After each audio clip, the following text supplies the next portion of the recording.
Hello everybody, this is Hammer Striker here. Today I've got a Glock 47 sitting here on the table. Please don't forget to check out our website. Go to our affiliates page. You'll find discount codes for things like Mantis Axe and Core belts. Link to that cool little bore light that we use for lighting up the barrels. Use those links. It will often save you money, never will cost you any additional money, and helps the channel. And please consider supporting the channel on Player, formerly Utreon, where we can do some types of videos that are no longer allowed on YouTube. This was one of the guns that I wasn't really in a big hurry to pick up, but the opportunity presented itself. I got one under the GSSF program, which is blue label pricing, so of course it reduced the price. The MSRP on these isn't published by Glock. They don't publish MSRPs, but I'm seeing them in the 600s. Of course, if you're a blue label member, either a law enforcement or a first responder or a member at GSSF, you can get it for less. But the big concept behind this is it's almost a Franken gun. And starting with the 19X, Glock kind of got into the whole Franken gun thing that everybody else had been doing for a while. This particular one is a Glock 19 upper and dust cover length with a Glock 17 slide on it and a Glock 17 size grip. And it was designed for the Customs and U.S. Customs and Border Program, which to some extent kind of shows a little bit of government waste. Basically, they went through a lot of effort to effectively build a Glock 19. It just happens to have a shorter dust cover. Not sure really why they did that, but they did, and it's here. This is an MOS. It is a Gen 5, though it doesn't say Gen 5 anywhere on it. It is a Gen 5 and has all the characteristics of the Gen 5. So it has the replaceable back straps. The frame is basically your small back strap, and then there's two different back straps. You could put either of those on to make it larger. And they also come with the back strap that has the beaver tail extension that Glock has been doing lately. And it has kind of the little triangle pyramid shaped texture that Glocks have been doing for a while. And consistent with the other Gen 5s, there are no finger grooves. It does have a little serration on the front of the trigger guard. And it does have a well for your thumb. See if you can see the serration. Yeah, I got a little light on it. There's a little serration, and it's kind of curved, so it would fit a finger if that's what you like to do. It has a standard curved Glock trigger with the inertial toggle for the drop safety, and of course the internal drop safety plunger.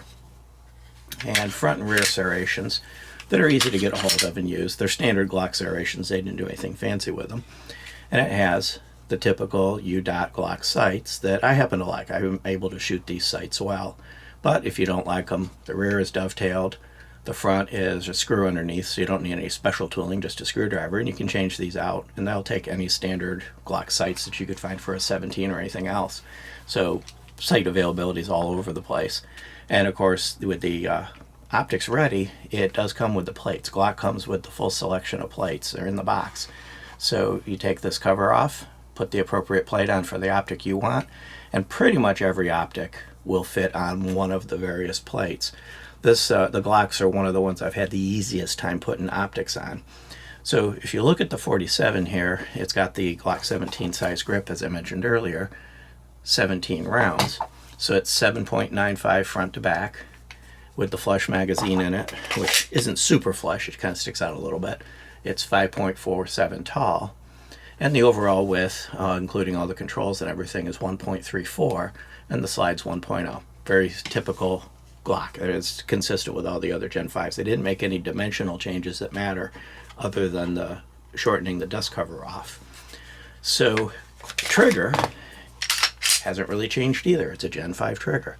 So there's minimal take-up till you get on a noticeable wall.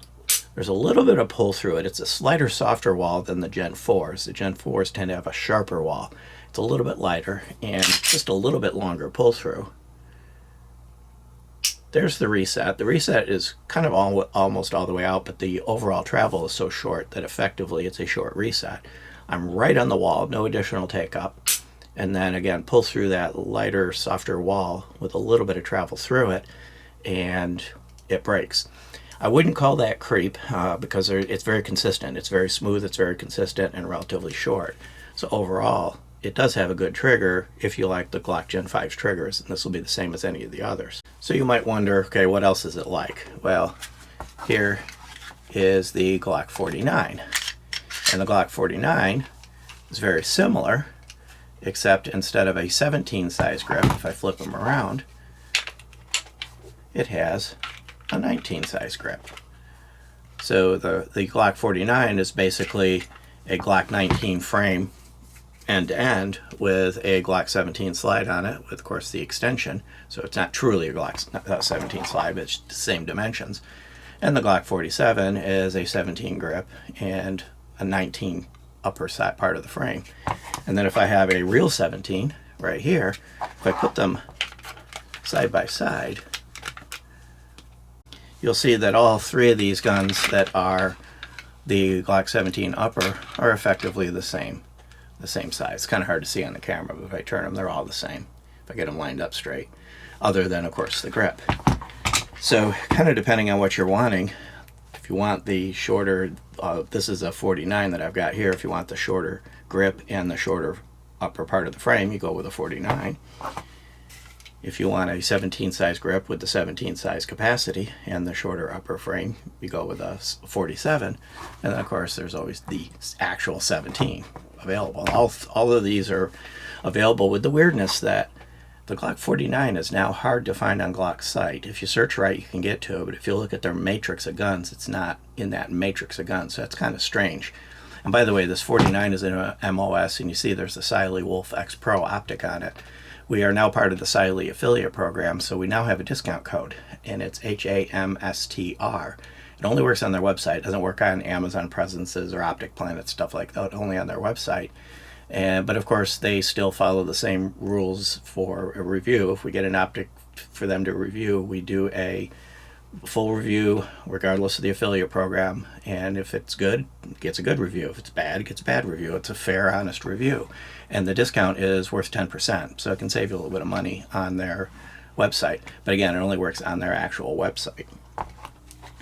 The biggest reason I wasn't in a big hurry to get a 47 is really the only difference between this and the 17 that I already had is up here.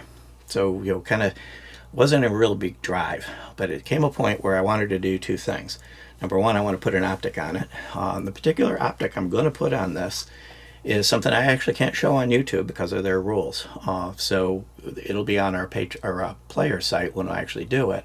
But YouTube's got some really strange rules when it comes to things, and this particular optic presents a problem.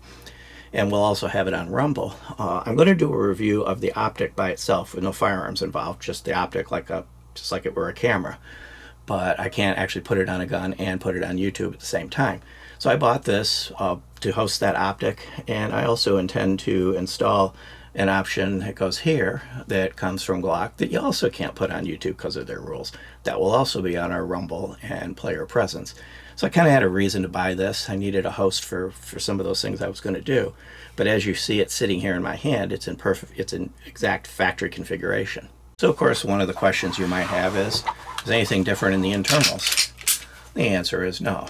It's, in all respects, a Glock 17 Gen 5.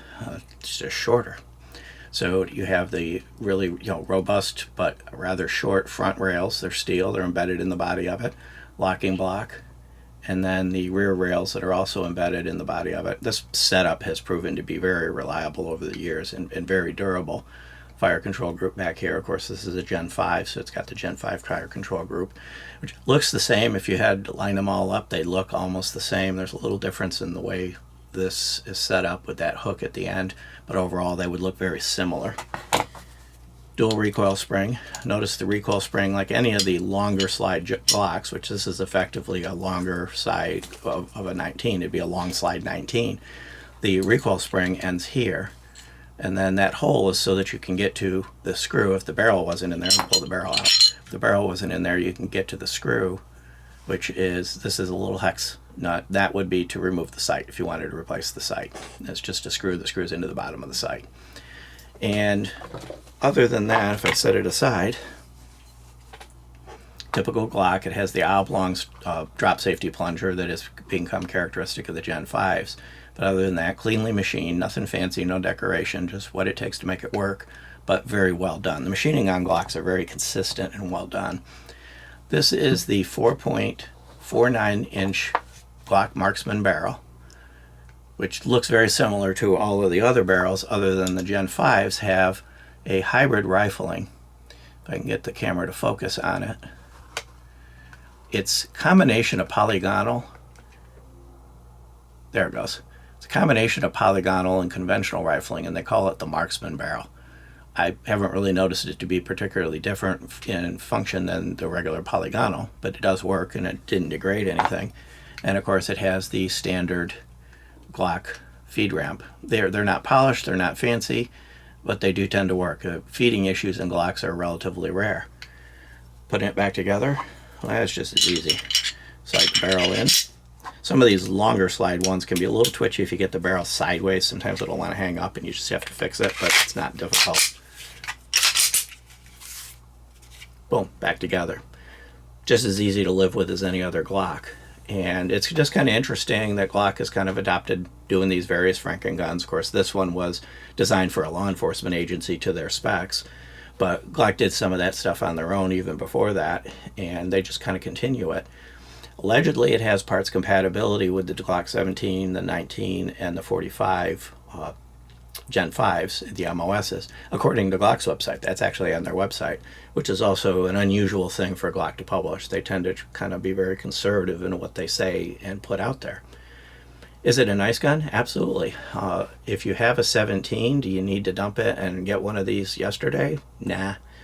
If you don't have a 17, maybe this is a good one. One advantage I can see is this will have a tendency to pull your light or whatever you've got a little bit further back and possibly help you avoid having it extend beyond the muzzle, which the only advantage to that is it doesn't get the flare of the dirt and stuff like that, but it's probably marginal because even on the 17 the slot is a little further back.